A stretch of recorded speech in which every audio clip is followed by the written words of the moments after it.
Ito ang aking Rome tier list updated as of February 2026. Makikita nyo ngayon dito na bumabalik na naman tayo sa cycle number 3. Paikot-ikot lang kasi to guys eh. It's either nagkakaroon ng magandang emphasis sa pagbibigay ng vision at pag-zone, or meron kang taga-disengage, re-engage, or meron kang taga-kulit lang sa backline, disruption. Pero ngayon, bumalik tayo sa disruption.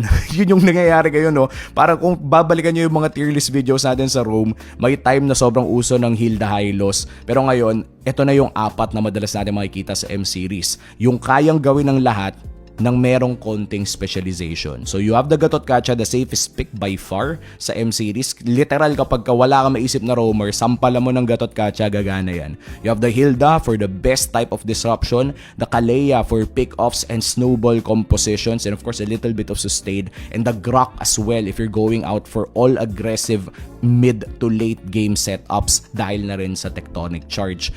Other than that, of course, nariyan ang mga iibang options natin katulad na lamang ng mga nasa S- na nagpo-provide ng same to close benefits, pero syempre may ibang specializations or may binabagayan lang na team composition.